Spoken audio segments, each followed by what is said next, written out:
ರಾಜ್ಯದಲ್ಲಿ ಸುರಿತಾ ಇರೋ ಧಾರಾಕಾರ ಮಳೆಗೆ ಬೆಳಗಾವಿ ಜಿಲ್ಲೆಯಲ್ಲಿ ಮಾರ್ಕಾಂಡೇಯ ನದಿಯ ಆರ್ಭಟ ಜೋರಾಗಿದೆ. ಇದರಿಂದ ಕಂಗ್ರಾಳಿ ಬಳಿ 100 ಎಕರೆ ಜಮೀನು ಮುಳುಗಡೆಯಾಗಿದೆ.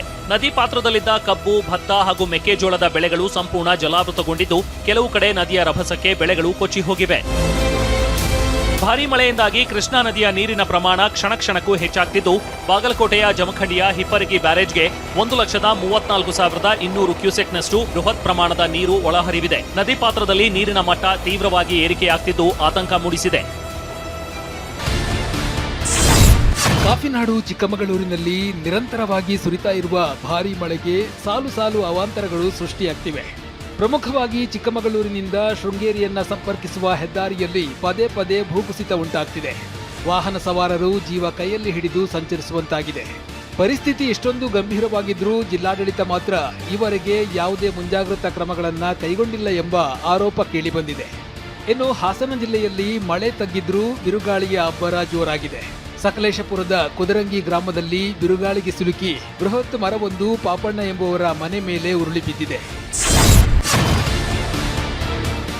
ಕೇರಳದ ವಯನಾಡಿನಲ್ಲಿ ಮಳೆ ಹೆಚ್ಚಾದ ಹಿನ್ನೆಲೆ ಮೈಸೂರಿನ ಎಚ್ಡಿ ಕೋಟೆಯ ಬೀಚನಹಳ್ಳಿ ಬಳಿಯ ಕಬಿನಿ ಜಲಾಶಯಕ್ಕೆ 15,198 ಕ್ಯೂಸೆಕ್ನಷ್ಟು ಒಳಹರಿವು ಏರಿಕೆಯಾಗಿದೆ. ಜಲಾಶಯಕ್ಕೆ ನೀರಿನ ಒಳಹರಿವು ಹೆಚ್ಚುತ್ತಿದ್ರೂ ಸಹ ಕಳೆದ ವರ್ಷಕ್ಕೆ ಹೋಲಿಸಿದ್ರೆ ಈ ಬಾರಿ ಕಬಿನಿ ಡ್ಯಾಂನ ನೀರಿನ ಮಟ್ಟ ಕಡಿಮೆ ಇದೆ. ಶಿವಮೊಗ್ಗ ತಾಲೂಕಿನ ಗಾಜನೂರಿನ ತುಂಗಾ ಡ್ಯಾಂ ಭರ್ತಿಯಾಗಿದೆ. ಡ್ಯಾಂನಿಂದ ತುಂಗಾ ನದಿಗೆ 12,590 ಕ್ಯೂಸೆಕ್ ನೀರನ್ನ ಬಿಡುಗಡೆಗೊಳಿಸಲಾಗಿದೆ. ಬೆಂಗಳೂರಿನಲ್ಲಿ ಫುಟ್ಪಾತ್ ಒತ್ತುವರಿ ತೆರವು ಕಾರ್ಯಾಚರಣೆ ಇಂದು 10ನೇ ದಿನಕ್ಕೆ ಕಾಲಿಟ್ಟಿತ್ತು. ಪಶ್ಚಿಮ ವಲಯದ ರಾಜಾಜಿನಗರ ವ್ಯಾಪ್ತಿಯ ನಂದಿನಿ ಲೇಔಟ್ನಲ್ಲಿ ಭರ್ಜರಿ ಆಪರೇಷನ್ ನಡೆಸಲಾಗಿದೆ. ಶಾರದಾ ಕಾಲೋನಿ ಮುಖ್ಯ ರಸ್ತೆ ಬಸ್ ನಿಲ್ದಾಣದ ಬಳಿ ಜೆಸಿಬಿ ಹಾಗೂ ಕ್ರೇನ್ ಬಳಸಿ ನಂದಿನಿ ಪಾರ್ಲರ್ ಮತ್ತು ಚಪ್ಪಲಿ ಅಂಗಡಿಗಳನ್ನು ತೆರವುಗೊಳಿಸಿದ್ದಾರೆ. ಇನ್ನು ಒತ್ತುವರಿ ತೆರವು ಜಾಗದಲ್ಲಿ ಮತ್ತೆ ವ್ಯಾಪಾರ ಮಾಡದಂತೆ ವ್ಯಾಪಾರಿಗಳಿಗೆ ನಗರಾಭಿವೃದ್ಧಿ ಸಚಿವ ಕೃಷ್ಣ ಬೈರೇಗೌಡ ಮನವಿ ಮಾಡಿದ್ದಾರೆ. ಸಿಎಂ ಡಿಕೆ ಶಿವಕುಮಾರ್ ಬೆಂಗಳೂರು ನಗರ ಪ್ರದಕ್ಷಿಣೆ ಹಾಕಿ ಫುಟ್ಪಾತ್ ಒತ್ತುವರಿ ತೆರವು ಕಾರ್ಯಾಚರಣೆ ವೀಕ್ಷಿಸಿದರು. ಈ ವೇಳೆ ಸಿಎಂಗೆ ಸಚಿವ ಕೃಷ್ಣ ಬೈರೇಗೌಡ ಕಾರ್ಯಾಚರಣೆ ಬಗ್ಗೆ ಮಾಹಿತಿ ನೀಡಿದರು. ದೊಡ್ಡನೆಕುಂದಿ, ಎಚ್ಎಸ್ಆರ್ ಲೇಔಟ್ ಸೇರಿದಂತೆ ಹಲವು ಏರಿಯಾಗಳಲ್ಲಿ ಸಿಎಂ ಪರಿಶೀಲನೆ ನಡೆಸಿದರು. ಬಳಿಕ ಮಾತನಾಡಿ, ಫುಟ್ಪಾತ್ ತೆರವು ಕಾರ್ಯಾಚರಣೆ ಮುಂದುವರಿಯುತ್ತೆ. ನೋಂದಣಿಯಾಗಿರುವ ಬೀದಿ ಬದಿ ವ್ಯಾಪಾರಿಗಳಿಗೆ ವ್ಯಾಪಾರಕ್ಕೆ ಪರ್ಯಾಯ ವ್ಯವಸ್ಥೆ ಮಾಡಲಾಗುತ್ತೆ ಎಂದರು. ನಾವೇನು ನಿಗದಿ ಮಾಡ್ತೀವಿ ರೋಡ್ಗಳು ಅಲ್ಲ ಅವ್ರು ಇಟ್ಕೊಳ್ಳಿ, ಅವ್ರಿಗೆ ನಾವೇನು ಯಾರಿಗೂ ಹೊಟ್ಟೆ ತೊಂದರೆ ಮಾಡಬೇಕು ಅಂತಿಲ್ಲ. ಬೀದಿ ವ್ಯಾಪಾರಿಗಳು ಇರಬೇಕು. ಆದರೆ ಹಂಗಂತ ಮೇನ್ ರೋಡಲ್ಲಿ ಹಾಕ್ಕೊಂಡು ಕವರ್ ಹಾಕ್ಕೊಂಡು ಮಾಡೋಕ್ಕೆಲ್ಲ ಆಗಲ್ಲ. ಬೆಂಗಳೂರಿನಲ್ಲಿ ಫುಟ್ಪಾತ್ ತೆರವು ಕಾರ್ಯಾಚರಣೆ ಭರದಿಂದ ಸಾಗ್ತಿರುವಾಗಲೇ ಸಚಿವ ಕೃಷ್ಣ ಬೈರೇಗೌಡ ಮತ್ತೊಂದು ದೊಡ್ಡ ಟಾಸ್ಕ್ಗೆ ಚಾಲನೆ ನೀಡಿದ್ದಾರೆ. ನೋ ಪಾರ್ಕಿಂಗ್ ಸ್ಥಳಗಳಲ್ಲಿ ವಾಹನ ತೆರವು ಮಾಡುವ ಕಾರ್ಯಕ್ಕೆ ಸಚಿವರು ಸಾಂಕೇತಿಕವಾಗಿ ಚಾಲನೆ ನೀಡಿದ್ದಾರೆ. ಈ ಕಾರ್ಯಾಚರಣೆ ಹೇಗೆ ನಡೆಯುತ್ತೆ ಅಂದ್ರೆ, ಮೊದಲು ಸಾರ್ವಜನಿಕ ಸ್ಥಳಗಳಲ್ಲಿ ನಿಲ್ಲಿಸಿರುವ ವಾಹನಗಳಿಗೆ ಸ್ಟಿಕ್ಕರ್ ಅಂಟಿಸಲಾಗುತ್ತೆ. ಆಗ ಎಚ್ಚೆತ್ತುಕೊಳ್ಳುವ ವಾಹನ ಮಾಲೀಕರು ದಂಡ ಕಟ್ಟಿ ವಾಹನ ತೆಗೆದುಕೊಂಡು ಹೋಗಬೇಕು. ಜಿಬಿಎ ಅಧಿಕಾರಿಗಳು 7 ದಿನಗಳ ಕಾಲ ಸ್ಟಿಕ್ಕರ್ ಅಂಟಿಸಿ ಸುಮ್ಮನಿರ್ತಾರೆ. ಅದಾದ ಬಳಿಕ ಯಾವುದೇ ಮಾಲೀಕರು ಬರದೇ ಇದ್ರೆ ಟೋಯಿಂಗ್ ಮಾಡಲಾಗುತ್ತೆ. ಬಳಿಕ ಕಾನೂನಿನ ಪ್ರಕಾರ ಹರಾಜು ಹಾಕಲಾಗುತ್ತೆ. ಈ ಬಗ್ಗೆ ಟಿವಿ9 ಜೊತೆ ಮಾತನಾಡಿರುವ ಕೃಷ್ಣ ಬೈರೇಗೌಡರು, ಜನರೇ ಬಿಡಾಡಿ ವಾಹನಗಳ ಬಗ್ಗೆ ಮಾಹಿತಿ ಕೊಡಬಹುದು ಎಂದಿದ್ದಾರೆ. ನಾನು ಸಾರ್ವಜನಿಕರಿಗೆ ಮನವಿ ಮಾಡ್ತೇನೆ, ಅಸ್ತ್ರಂ ಅಂತ ಟ್ರಾಫಿಕ್ ಪೊಲೀಸ್ ಅವ್ರದ್ದು ಒಂದು ಆ್ಯಪ್ ಇದೆ. ಆ್ಯಪಲ್ಲಿ ಈ ರೀತಿಯಾದಂತಹ ಯಾವುದಾದ್ರೂ ಬೀಡಾಡಿ ಗಾಡಿಗಳಿದ್ರೆ ಅವುಗಳನ್ನು ರಿಪೋರ್ಟ್ ಮಾಡಿ ನಮ್ಮ ಅಧಿಕಾರಿಗಳು ಸ್ಪಾಟಲ್ಲಿ ಇನ್ಸ್ಪೆಕ್ಷನ್ ಮಾಡಿ ಅದು ನಿಜವಾಗಿ ಬೀಡಾಡಿ ಗಾಡಿ ಆಗಿದ್ರೆ ಅದಕ್ಕೂ ಕೂಡ ಈ ಕಾರ್ಯಾಚರಣೆಯನ್ನು ಲಾಗು ಮಾಡ್ತೇವೆ. ರಾಜ್ಯ ಸರ್ಕಾರ ಜಿಬಿಎ ಚುನಾವಣೆ ನಡೆಸಲು ಕಾಲಾವಕಾಶ ವಿಸ್ತರಣೆ ಕೋರಿ ಸುಪ್ರೀಂ ಕೋರ್ಟ್ಗೆ ಅರ್ಜಿ ಸಲ್ಲಿಸಿದೆ. ಮೇ 20ರಂದು ಆದೇಶ ಹೊರಡಿಸಿದ್ದ ಸುಪ್ರೀಂ ಕೋರ್ಟ್ ಆಗಸ್ಟ್ 31ರೊಳಗೆ ಚುನಾವಣೆ ಪೂರ್ಣಗೊಳಿಸುವಂತೆ ನಿರ್ದೇಶನ ನೀಡಿತ್ತು. ಇದೀಗ ಡಿಸೆಂಬರ್ 31ರವರೆಗೆ ಕಾಲಾವಕಾಶ ವಿಸ್ತರಣೆ ಮಾಡುವಂತೆ ಸರ್ಕಾರ ಮನವಿ ಮಾಡಿದೆ.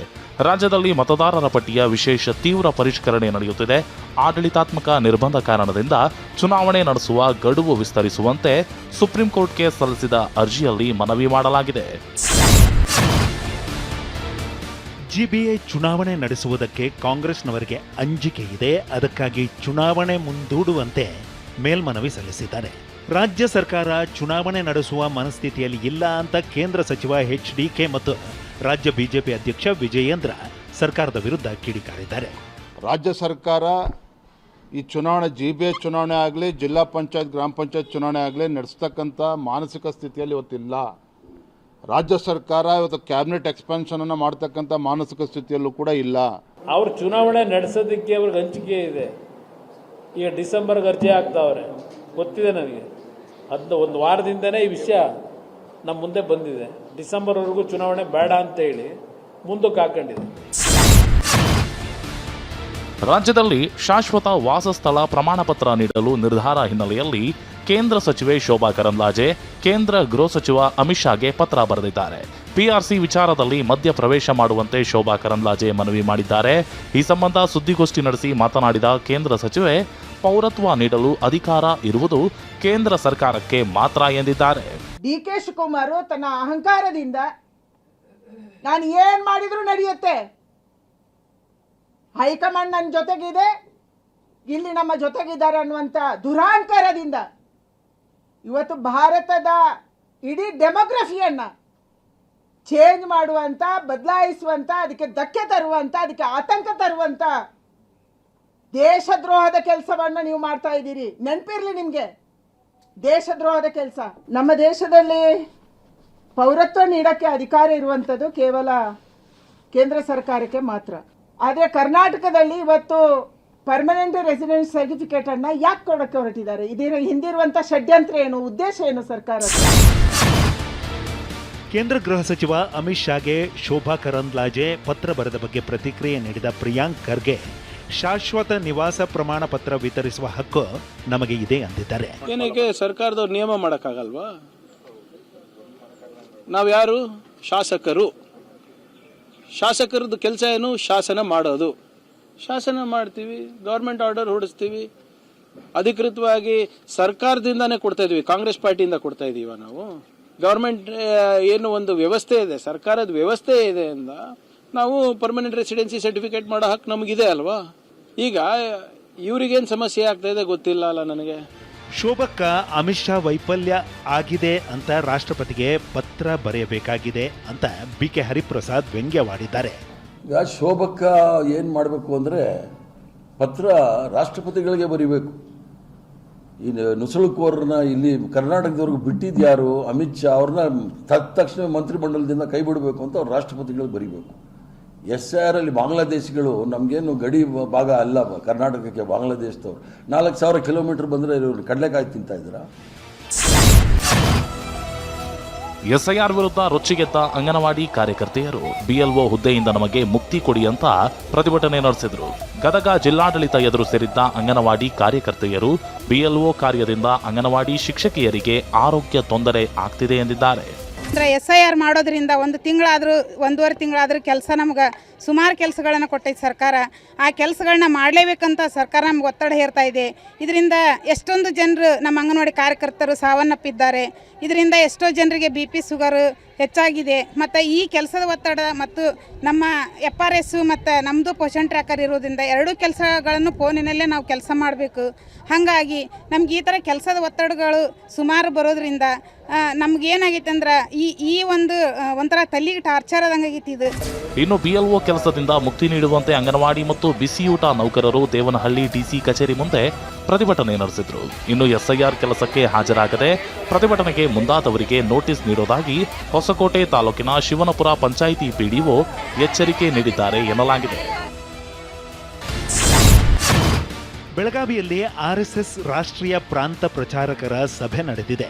ಸಭೆಯಲ್ಲಿ RSS ಸರಸಂಘ ಚಾಲಕ ಮೋಹನ್ ಭಾಗವತ್, ರಾಷ್ಟ್ರೀಯ ಪ್ರಧಾನ ಕಾರ್ಯದರ್ಶಿ ದತ್ತಾತ್ರೇಯ ಹೊಸಬಾಳೆ ಸೇರಿ ದೇಶವ್ಯಾಪಿ 46 ಪ್ರಾಂತ್ಯಗಳ ಪ್ರಚಾರಕರು, ಸಂಘಟನಾ ಮಂತ್ರಿಗಳು ಉಪಸ್ಥಿತರಿದ್ದರು.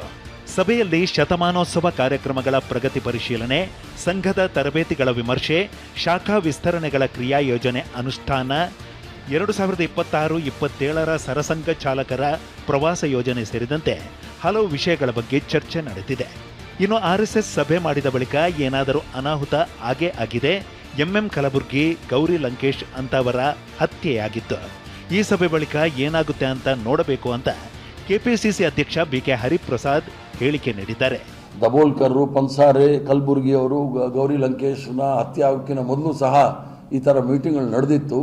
ಈಗಲೂ ಸಹ ಮೀಟಿಂಗ್ ನಡೆಯುತ್ತೆ. ಮುಂದೆ ಭವಿಷ್ಯದಲ್ಲಿ ಏನೇನು ಅನಾಹುತಗಳು ತೊಂದರೆಗಳಾಗುತ್ತೆ ಅನ್ನೋದನ್ನು ನೋಡಿ ಆಮೇಲೆ ಟಿಪ್ಪಣಿ ಕೊಡೋಣ. ಏನಾದರೂ ಹಾಗೇ ಆಗಿದೆ. ಅವ್ರ ಮೀಟಿಂಗ್ಗಳಾದ ತಕ್ಷಣ ನೀವು ಇತಿಹಾಸವನ್ನು ನೋಡ್ಕೊಂಡು ಬನ್ನಿ. ಮೀಟಿಂಗ್ ಮಾಡಿದ್ಮೇಲೆ ಏನಾದರೂ ಮಾಡಿದ್ದಾರೆ. 3 ರಾಜ್ಯಗಳಲ್ಲಿ 4 ವೋಟರ್ ಐಡಿ ಕಾರ್ಡ್ ಹೊಂದಿದ್ದ ಪ್ರಕರಣಕ್ಕೆ ಸಂಬಂಧಿಸಿದಂತೆ ದಕ್ಷಿಣ ಭಾರತದ ಖ್ಯಾತ ನಟ ಪ್ರಕಾಶ್ ರೈಗೆ ಬೆಂಗಳೂರು ಕೋರ್ಟ್ ಬೇಗ್ ರಿಲೀಫ್ ನೀಡಿದೆ. ಪ್ರಕಾಶ್ ರೈಗೆ ಜಾಮೀನು ಮಂಜೂರು ಮಾಡಿದೆ. 4,000 ನಗದು ಶ್ಯೂರಿಟಿ ಪಡೆದು ಜಾಮೀನನ್ನ ಮಂಜೂರು ಮಾಡಲಾಗಿದೆ.